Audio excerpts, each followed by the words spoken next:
Melissa Smith, and I'm the head of diversity, inclusion, and belonging at Blend. If there's one piece of advice that I think got me to where I am today, it is understanding the true power of discernment. Take the time to define your personal values and really understand who you are, what you hold dearest to you and most closely to you. That way, when you're evaluating an organization or your relationships with other people, whether that be your friendships or anything beyond, you know what behaviors you're willing to accept, what things you will absolutely not accept, and to check constantly that you have that clear values alignment with an organization. No matter how trying or how difficult any situation actually is, you never have to settle for anything less than what you are worth. And when you have that sense of clarity around those values, you are much better prepared and equipped to discern between organizations or other situations. So embrace that, lean on that, know your worth, and add 30K. Hi, everyone. Patty Arviello. I am president and co-founder of New American Funding. Growing up, the greatest lesson I learned was that I'm good enough. So as somebody who just barely graduated high school and has become very successful, I've always doubted myself my entire career. I always just thought I was lucky rather than good. So I kind of figured out later in life that that's kind of called imposter syndrome. So I realized that I have an MBA in life, and that there's many, many journeys and paths to success. And mine has been the journey to the dollar. And so I just wanted to share the fact that you need to just say, I'm good enough, I'm smart enough, I'm successful because I'm smart enough. And just remember that you deserve everything that you have. Thanks.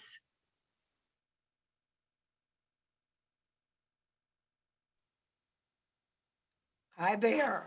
We are back, and I am so happy to introduce you to two ladies of the mortgage industry. These are two giants here. And if you guys don't know them, you certainly need to know them. So I want to introduce you to Susan Stewart, who is the CEO of SWBC Mortgage. And Susan is the newly appointed, newly inaugurated chair of the Mortgage Bankers Association. Hey, Susan. And then of course, Kristy Fercho. Kristy is headed up everything mortgage there at Wells Fargo. Kristy is coming on next year as the first African-American chair of the Mortgage Bankers Association. Look, ladies, I had to bring you all together. I had to make sure that everybody saw you, knew you, and really got a sense of your thoughts, where you're going. There are a lot of ladies, not nearly as many as we need in the mortgage business. And we are working together to do better. Susan, I'm going to start with you. I loved your speech at the MBA conference about racial inequity, Black homeownership, where you want to go and what you want your year at the MBA to be like. Now, this is not one of our agreed upon questions, but I was just so impressed, Susan, with that notion. Tell us why you decided this was really important, an important platform for you for your tenure. You know, they asked you to come up with a couple of priorities, 2 to 3 priorities, and I really thought about it. And I was really fortunate to grow up in a house with 2 parents who spent their entire childhood teaching us, all 4 little girls, about the importance of fairness and equality and how everybody mattered and everybody is important. And I was old enough that there were some really, really terrible things going on when I was a really little girl. And my parents took the opportunity to school us early on about how much injustice there is in the world and that there's a responsibility. So when I started thinking about this year we've had, and it's been a really, really hard year, and we've all focused on some really hard subjects, and we had to really take a look and say, have we progressed enough? Are we doing enough? And I think you had to say no. So for me, it became obvious. It was the one thing that personally meant a lot to me. I felt like that the MBA, who's already doing a lot of work with it, with the extra emphasis on it, another person talking about it, every opportunity that could help. Kristy and I have talked a lot and been in agreement about a lot of the topic here. And I just thought, you know, what is more important now today? And wouldn't it be a great legacy if we could actually point back and say, we did something, we made something happen, we had priorities, we put a stake in the ground, and we said, we're going to make a change and we're going to prove it. And so that's really how I got there. Well, look, couldn't have found two better women in the industry than you and Kristy working together. Kristy, let me just ask you that same question. You know, in light of the George Floyd situation, this kind of social reawakening that we have experienced, what are your thoughts as far as what is needed in the mortgage industry? And you can speak personally as well as the executive there of Wells Fargo, but what are some of your thoughts in terms of what's needed in the industry and where we need to go?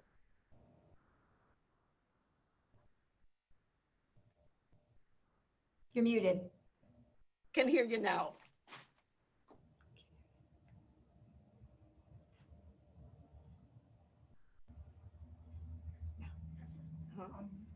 Okay, just have to unmute.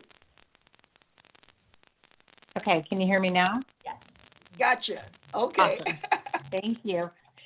So yeah, first of all, I just want to say thank you for having me, and it's thrilling to be here with you and Susan. And I really love that question because, like Susan, I had a personal journey coming here, and that's actually why I'm at Wells Fargo. I mean, when the George Floyd was murdered, and I think being a person who personally has had a lot of opportunity throughout my career, I felt myself all of a sudden in the middle of this dichotomous existence, which is I have this personal, opportunity and had the blessing of great career and great opportunities, but yet I'm a part of this Black race that has been so subject to racial injustice and social injustice, and the killings in our community, just really impacted me greatly, and I felt like it had to stop. And I started just asking myself and praying to God, like, how can I help? How would I be used during this time? And housing kept coming up as the thing that I could do. And as the head of the mortgage company then at Flagstar, I really just set out thinking about what needed to happen to get more Black people in homes. I mean, home ownership continues to be the #1 wealth building opportunity in our country. And as Susan, talks about in her MBA speech, the numbers are awful for people of color. And the Black home ownership rate is the lowest that it's been in over 50 years. And so, what could I do? And so when the opportunity came to join Wells Fargo, and I literally got the call to join Wells Fargo 7 days after George Floyd's murder. And I felt like it wasn't a coincidence that was, kind of God speaking, and I ended up getting the job. And so what was important to me is now being at the largest platform in the country leading home lending, it's about how do we put more Black people in homes. That's my personal passion and desire, and I now have a platform to be able to do it. So what I think needs to happen is, first of all, companies like Wells Fargo, we have got to engage in these communities. We have to get up close and personal, and we have to make an investment in these communities to understand the communities, to understand what the issues and challenges are, and then to bring forth solutions. And I think there's an opportunity to really galvanize the industry. And that's why I'm so excited that Susan and I are so aligned around this for the Mortgage Bankers Association, because it's from that platform as well. How do we bring the mortgage industry alongside these communities to make investments and first acknowledge that there's a problem? As Susan said, it's one of the things we've had our head in the sand and we have not acknowledged the problem. And I think we have to have real and, straight talk conversations about why this has happened. Some of the policy decisions that for a long time have perpetuated systemic racism in these communities. We have to face that and really, look at ourselves and say, how do we change some of these longstanding policies and really make make some new decisions and transformation about that. But it's also to recognize that this took years for us to get here, right? Decades and decades for us to get here. We're not going to change it overnight, but we have to be intentional about our purpose to change. We have to be intentional about the plans to change, and we have to really persevere around the changes that need to happen, and it's going to need to happen through decades. So the plans in place to be able to sustain over the long haul and the perseverance to be able to get there. I think that's really what's going to be required. You're going to do good at Wells Fargo. No question about it. And we're going to all be here to help you. Hold on to their hats. She's going to show them. I would love it. I know. As soon as I talk about it, they don't know what happened to them. Absolutely, Susan. I want both of you to answer this. I mean, look, guys, let me just tell you, we have agreed upon questions. But look, in talking to these ladies, I know them well. I just feel such a kinship with them. So we're kind of going off some of our questions, but we'll get back to them. And I want to start with you, Kristy. I want you to answer this, and I'm going to go to Susan, and then we'll get back onto our questions. Finish this statement. Black lives will truly matter when? When we all acknowledge that there is a systemic issue in our country, and we are committed to do something about it. Susan. Black lives will truly matter when? When there's no question about equality and fairness of treatment between a white person and a Black person. When we don't hear stories about people fearing for their young sons to walk to school. When we have solved this long, horrible, hateful problem, Black lives will really matter then. Let me ask you, because look, you and I talked about this, not in this year's MBA, but last year. How do you go about, Susan? We hear what Kristy is saying about the systemic racism. I mean, we know it, we've heard it, we certainly know it. How do you change an industry, Susan, in a way that's acceptable? We don't have a lot of women in the industry. Obviously, I'm a little bit unique. I'm on the nonprofit side, although I feel very much a part of the industry. How do we go about getting to the hearts and minds of our industry leaders who really are so unfamiliar with the lives that the average person leads?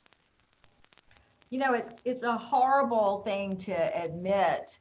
And I know that George Floyd's family has talked about it some, but for all of us in the lending community or in the world at large, after that happened, that took a time, just sat back and said, maybe I need to speak to some people. Maybe I need to ask some hard questions. Maybe I am enjoying a bunch of privilege that I didn't even acknowledge. And so I think that was a defining moment for our country. And I think it can be a defining moment for our industry, where we talk about there is a real problem here. It's been glossed over, in my opinion, for a long time. We say it and we lament it, but what have we done to change it?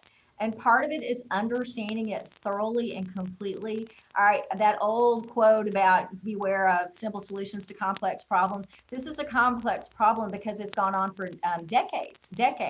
So I think first you have to get to the heart of the matter. What are the real barriers? What can we do about the real barriers? And engage. I feel like at this time in our industry that we can play upon hopefully the empathy and the sympathy and the sense of responsibility we have in our communities to improve things. And by doing that, engaging and putting our money where our mouth is. Let's face it, we got to put our money where our mouth is. We have to be a lot more aggressive about the things that are necessary to really bring about change, and not just talk about the change, but be able to say, like we did this year at the NBA, COVID came along and all this disruption happened, and boy, we were on the phone and we were writing our congressmen and writing our senators and haranguing them and trying to get them to do things we needed them to do so we could continue to work. And that was great. That was a real show of force. Let's do that same thing for this industry. I believe there's enough good leaders in the mortgage industry that if you will light the path, they will go down the path.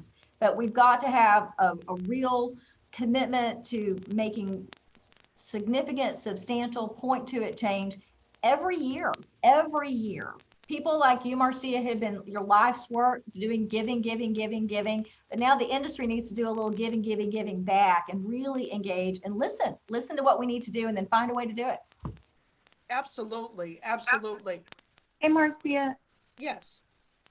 I just want to build on one thing Susan said, because Good. I think she said it so beautifully, you know, which is this is a good industry. And I think we put people in homes. We help people achieve the American dream. And there are people who have dedicated their life's work to this. And I think what the George Floyd, thing did, it has awakened this conscious, or this collective consciousness about the unfairness of the state of housing in America. And I'm having conversations over these last 8 months that I have never had with people I have known in the industry for 20 years.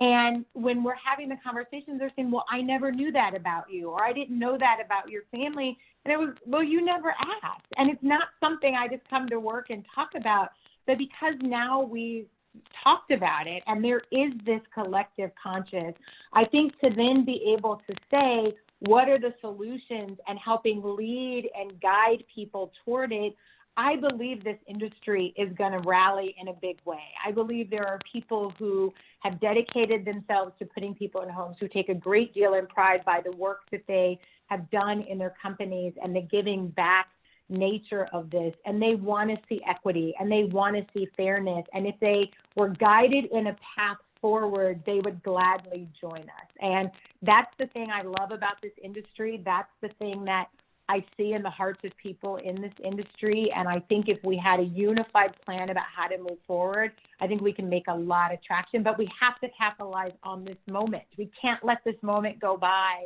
and get weary or get distracted by something else. The world is awake. Let's move forward. Absolutely. Kristy, let me just ask you this. So I am sure in many of the meetings that you're in today, you're probably certainly the only woman of color, maybe the only woman in the room. So, and this is really for both of you, what's the best way to make a point about taking advantage of today? What we all agree that the eyes are open. We can see things in a better way. But the question is, we have to, so when we're talking to these top executives, on the one hand, you can talk about what all of the problems are. We know that there are racial problems and social problems and certainly financial problems that we need to fix. Do we focus on that, or do we focus on the sort of correlation between the social problems and business and money? Because you all know in our industry, it's dollars, it's cents, it's numbers. What's the best way to approach, higher leadership about this subject that we are conversing on now? I'll start with you, Kristy. Okay. So I do think you have to approach it as a business problem. And I absolutely think there is a business case to diversity, right? And if you look at the election we just had, Black and brown people showed up and had their voices heard. And I think there is a business case to diversity that says that there are real dollars and cents about how to drive business forward. If you look at the demographics of who the new first-time home buyers are going to be, they are people of color. If you look at some of the affordable housing challenges that we have, it adversely affects people of color and in those communities of color. And so I think you can really start to put the dollars and cents on the business case, but we have to address this diversity, equity, and inclusion issue and the home ownership gap for Black and brown Americans, like we do any other business problem. This is a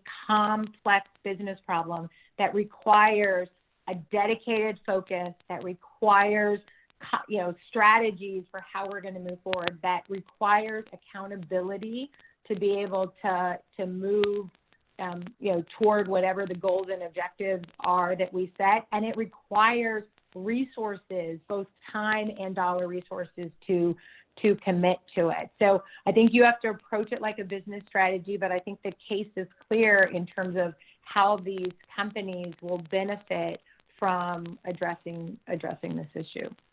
Good point. Susan, I so was when we thinking, talk about, let me just ask you this, when we talk about approaching this issue from a business side, which we know we have to do, the question is, what aspects of business need to be addressed to really have the greatest impact? well, I'll start by saying, I'll point to my sister Kristy. How many other Kristys are there in the mortgage industry running a large mortgage banking firm that are women of color? When I first got started, exactly, she's it, she's one. That's why she has to be such a superstar. The first one always has to be, right? They always have to be exceptional. Later on, you get to be a little more mediocre, but not now. So when I got into the industry, there were almost no women. And I mean, I was always in meetings with all men. And I think this comes back to one, there's great business sense. The demographics have been supporting this for years. They just increase every single year. But we have to deal with the problem before we can deal with the fact that we're going to have this demographic change, or we're just going to have more people that don't own a home if we don't deal with it. And I look at it and I think you must have collaboration. In any business, nothing gets done without collaboration within that company. You just aren't successful. And one of the challenges that we have specifically in this particular area, I think, is everybody needs to have a Kristy at the table. How can you know? How can you have the perspective? How can you understand some of the things that you need to be doing? When it just be like having a room of all men or a room of all women, you won't get to the best place. Well, you can certainly say when you have a room of people that don't look like the population, don't look like future home buyers, are you really going to be successful? So I think that's a big challenge for our industry. The talent is there. We need to go get it and bring it up within our companies. And without that, I think we'll spend a lot of time sort of running in circles when we could get there much more quickly if we had all the appropriate people sitting around the table, collaborating, making decisions, helping us drive our business forward and help more people. Absolutely, absolutely. Did you want to say change something? is on the horizon. Mm-hmm. No, I was just going to say change is on the horizon, Marcy. I mean, you identified it in the 107-year history of the Mortgage Bankers Association. Susan, as chair this year, is only the third woman ever to hold that position.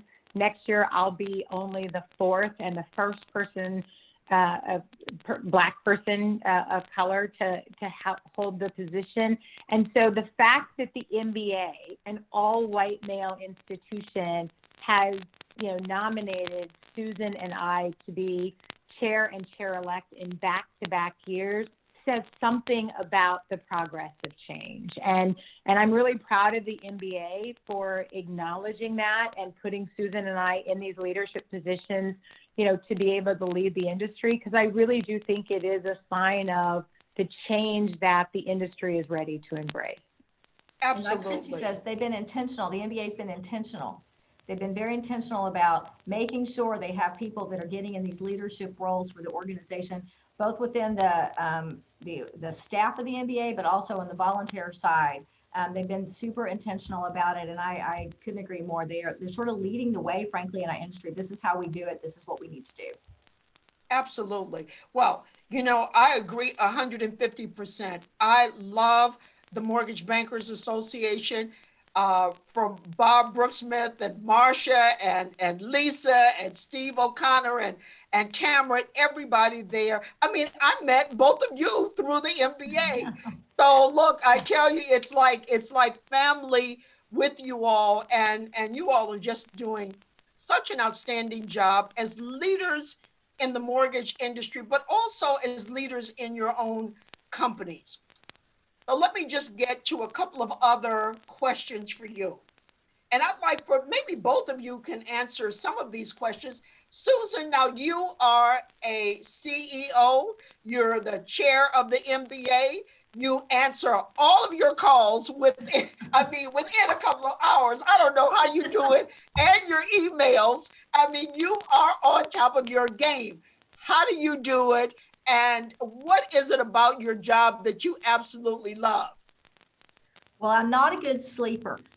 So there is that. That helps me. So when I'm not sleeping, I'm emailing and following up. Okay. You know, what I love about my job is all the men in my family will tell you I come from a family of very bossy women, and I like to be the boss. So I've enjoyed that about my job, but really, that's how I got where I am today. But the truth of the matter is what I really love sincerely, and it goes back to my early childhood on, I love the mission.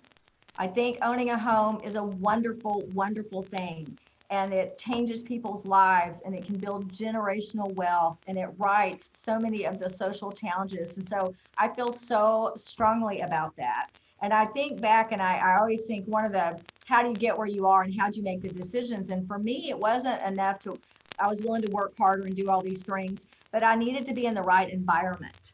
And so for me, that required me to make a couple of changes along the way, so I could be in an environment where I could make decisions about what kind of company we would be, and so that we would do things that I felt like were the right thing to do.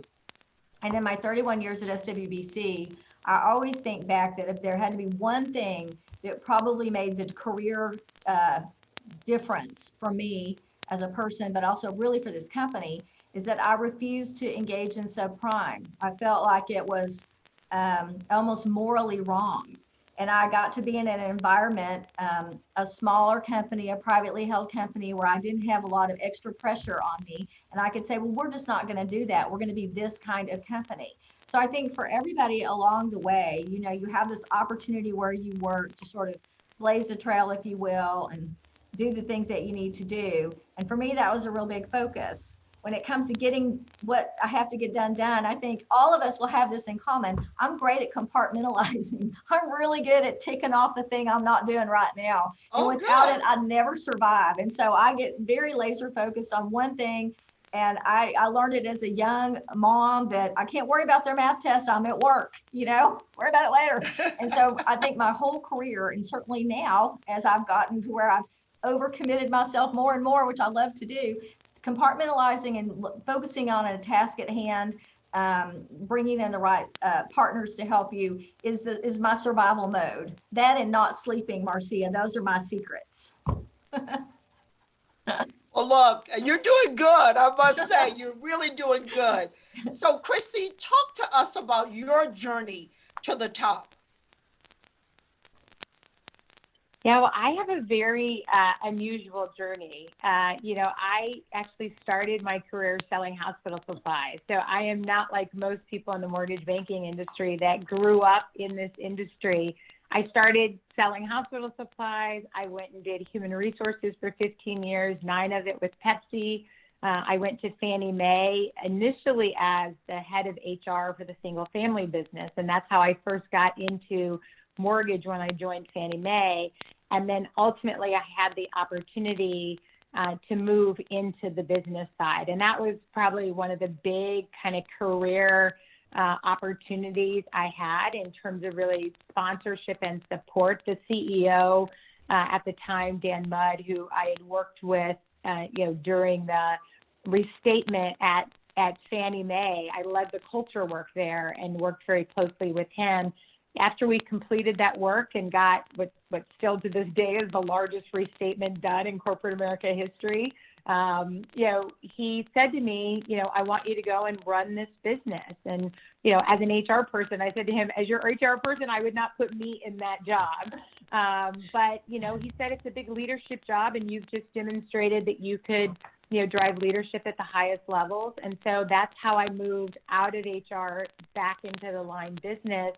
And the rest is history, right? 10 years at Fannie Mae. I then went to Flagstar Bank, where I was the head of mortgage there for 3 years. And then now I've been at Wells Fargo just a little over 100 days. And so, you know, my career journey has really been around understanding what I'm good at and understanding what I'm not good at, and surrounding myself with people who were really good at the things that I'm not good at. And so, you know, one of the things I've always been true to, and what I think really helps distinguish me, is that I'm so authentic to who I am. I don't apologize for being a woman. I don't apologize for being Black. I am who I am. And it's that level of authenticity in every job I've ever had. And it really comes from just having great parents who, gave me permission to be enough, as Patty said in the video, who gave me permission to be who I was, who gave me permission to be enough. And I just stepped into a work environment with this unbelievable work ethic. I'm not going to be the smartest person in the room, but I will likely be the hardest working person in the room. And this drive just to do what's right and do what's fair, as Susan has said. And it has just led me on this unimaginable career journey that has me talking to you today.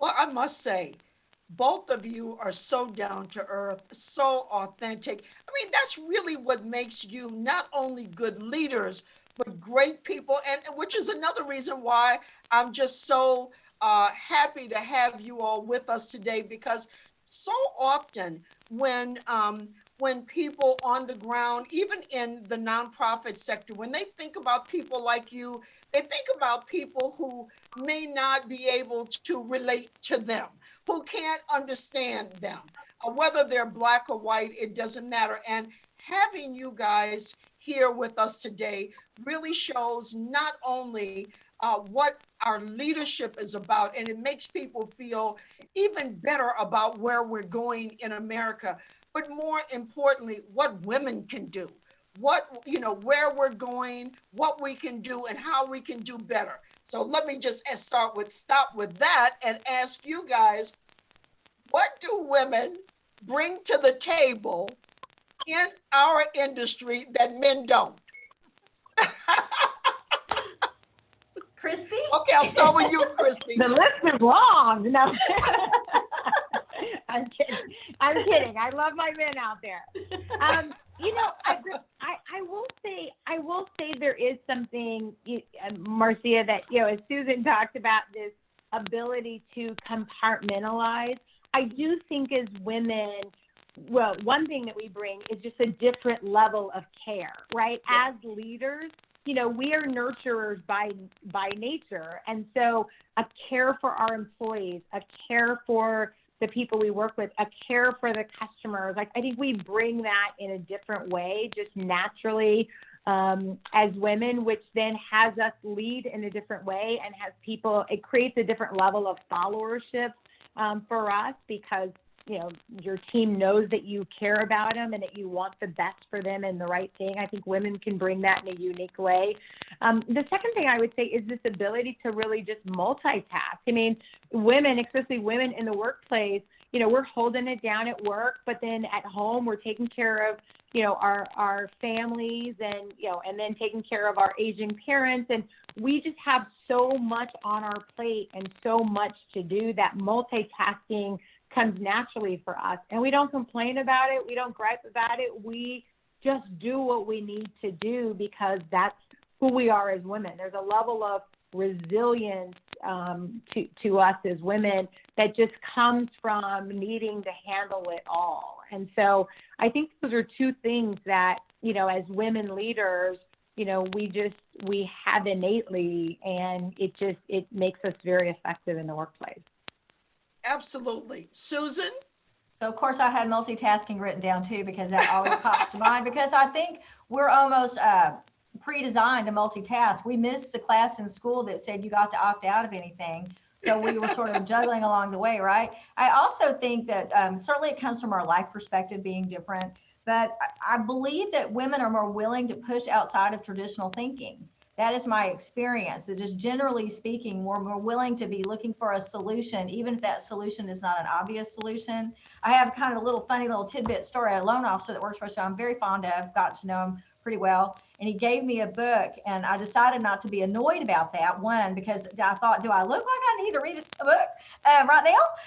But it's called What's Your And it's all about, you need to know more about your employees on a personal level. And as I'm reading this book, I thought, I know a lot about you, and I know a lot about the people I work with, and it's exactly what Kristy's talking about. I think it may just be the way that we relate to people. It tends to be nurturing and more personal. So as I'm reading this book and thinking about, do you know your employees' hobbies? And I thought, I can tell this guy about 5 things about himself. He'd be shocked at what I know about him, because that's how I think that's a little bit more how we communicate and relate. And that is certainly a different perspective you bring to the table when you're making a business decision. If you make it a little bit more, what is the impact on someone, a person, if I make this decision? You have to make decisions to run the business, but I'm talking about collectively as a person. So let's just say, what is the impact if I decide to offer this product or not offer this loan product? What is the impact? I think from my perspective, at least, it's a little more personal. I can really easily relate to the idea that personally, that could be a good thing or a bad thing for a human being. And so that definitely colors my view of business decisions in a big way. Absolutely, absolutely. Another question about women, and for sure, I must say that what we are speaking about here is essentially what Marsha Davies is trying to do with Empower, you know, pushing forward. It's such a great campaign also with the MBA. To rise, I want you to finish this sentence, please, and I'll go back to you, Kristy. To rise to the top, women must be true to who they are. I think so many women we've been told about how we're supposed to act in the workplace, right? That we are usually the only women. So we're mindful of the fact of what are the norms that men follow and how do we fall into that? And I think that's where some women get tripped up, because it's hard to be anything than who you are, and for that to be authentic and for that to resonate. And so I think it is important to be true to who you are. And, you know, in the pre-video that you showed, Ulysses, who's also on the MBA, Diversity, Equity, and Inclusion Committee, right. You know, he said a powerful thing in that. He said, it's important to have discernment. So you're clear about what's important to you and what you're willing to do and not willing to do. And I've always said in my career that know where your line is, like, and never move your line. And that's one of the keys to my success. I'm really clear about who I am, but I also am clear about what I'm willing to do and what I'm not willing to do. And I can honestly say, knock on wood, I've never compromised that in my career. And I think people respect that about me, and it has served me well. And so I think there is something really powerful about being true to who you are, because you never have to think about, well, what did I say last time? Or, well, what did I do the last time? Just be who you are, and you'll show up more real, more authentic. And like I said, it creates a level of followership, but more importantly than that, it gives other people permission to be who they are. And when more people are authentic to who they are, that's when the world really works well and creates magic. Absolutely. Magic is what we want. Magic, performance, productivity. We're on our way. Susan, and we're going to be wrapping up in just a couple of minutes. You guys have been phenomenal. We can go on with this for hours and hours, because I still have a number of questions for you. But Susan, very briefly, are there some things that women need to do in order to rise to the top? Absolutely. Absolutely. One, they need to be like you. I'll not forget meeting you for the first time at an Empower event. And I thought, who is this unbelievable person? Wow. Just bursting with joy and goodness, and so smart, knowledgeable. I know that I've heard actually Kristy speak about this, and I always speak about this. I think that women need to put themselves out more. It's interesting to me to watch over time in my career, and I'm sure Kristy, you know, she already spoke to it. She was offered a job that she didn't really think she had the qualifications to do, and she wouldn't advise them to give her. But they saw in her a leader, and they knew that she could do the job. And that is true all the time. You line up a group of young men and women, and you say, we have this job. Who would like to raise their hand and volunteer? And the women will stop and think, I don't know how to do that job. And the men will raise their hand and step across the line and say, I'll do that job. I'll learn how to do it. So we should take a page out of their book. I don't know that I've ever had a job in my career, at least from the beginning, that I actually knew how to do at the time I took the role. But I decided to step out, learn, volunteer, hold my hand out, ask for help if I needed it, but push myself forward. I think you find far too often, and it really speaks to what Kristy is saying, people are too busy being polite, trying to stay in their channel, trying to stay in the box that somebody else has built around them. And when they really and truly they have the talent. Look at Kristy, a perfect example of somebody that thankfully somebody recognized, listen, we've got somebody great here. You can put her in charge of anything. A leader is a leader. And so I think for women, it's really important for us to tell women over and over, and I tell my daughters this all the time, and I will tell any young woman that'll let me tell her, put yourself out, hold up your hand. If you don't, somebody else will. And there's so much you have to offer and to bring to the table. Don't be reluctant to try and make yourself uncomfortable. Do it. Absolutely. Guys, our last question here. Are there a limited number of women in the mortgage industry, mortgage banking, real estate finance industry, or is the problem that we have a limited number of women of racial diversity? What's the biggest issue? Kristy.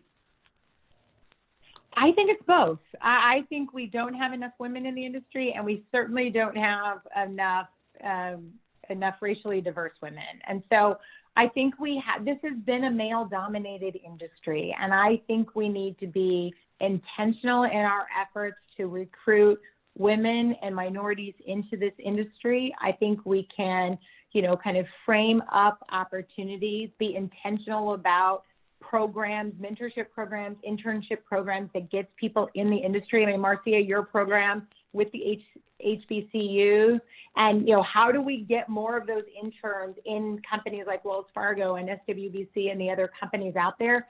But more than just giving them an internship, how do we nurture and support their careers where they stay in the industry? Because this is still one of the only industries where without a college degree, you can make over $100,000 a year.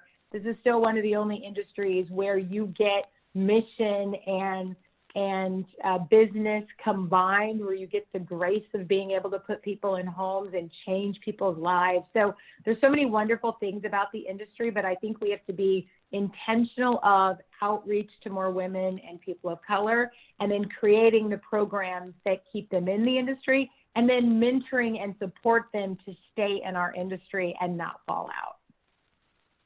Excellent. Susan, last words with you. About the grace. We are filled with grace to get to be able in this industry. So I would say that women as a whole has been huge improvement in the last, I would say, 10 years. When I first got involved with the MBA, you just could barely scare up a woman mortgage banker unless she was there in some sales capacity. There was very few leaders. Clearly, though, we have a long way to go with leadership of people of color. And so I think what Kristy is saying exactly is we have to find a way to create a path. You will meet people in the industry. You almost always meet DE&I officers that are people of color. But we also need to have people we don't want to say, this is your role. We looked at you and decided this is what you're going to be good at. Well, maybe what you're going to be good at is running a division or running production or ultimately running a company. And we aren't going to do that until we sort of make that commitment and purposefully go about doing that. And I do agree that it requires nurturing and conversation, but it requires having the right people at the table to give you the right direction, to get you on the right path, so that you make sure at your company, you're providing the opportunities, that you're not just busy going about business, that you're actually going to be able to look back and say, look at what we built, this pipeline of fabulously talented people. They're going to be prepared for homeowners of the future. And that's the work that we have at hand. But I do feel positive about it. I think there's real good progress. And there's a lot of really talented people out there. So it's not like you can't find them. You just have to find them and then get them on the path to leadership. Well, look, that's what we're all about. And I must say, I so appreciate both of you investing and supporting and being a part of our HBCU initiative. You and others like you, other companies that's working with us, you're changing lives. We are increasing diversity. Many of our students are on the call. They're attending our webinar today. They want to be just like both of you. So guys, look, it's just wonderful to have you. Thank you all so much. You're an inspiration, not only for the industry, not only for women, but just for people in general. So thank you all so much for being with us today. We look forward to doing great things with Wells Fargo and SWBC. You guys are outstanding. Thank you so much. Thank you. Thank you.